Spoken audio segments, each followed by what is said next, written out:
Axlat tozalaymiz, jigar o'tqoq tozalaymiz. Organizm to'liq tozalab turib, ana undan keyin Zolushka kursini, Zolushka kokteylini qilamiz.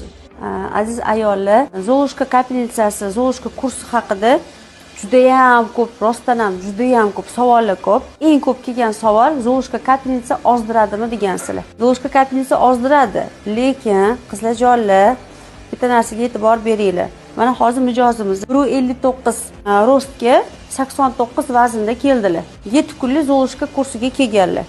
Ana endi savol, shu holatda vazn tashillarmi 7 kunda? O'zingizlar javob bering. Qanaqadir bir to'g'ri ovqatlanishlarga o'tish, boringki, yana kosmetik protseduralar yoki hayot tarzida nimalardir o'zgartirmoqchi bo'lib, maqsad qo'yganlar uchun Zolushka kursi.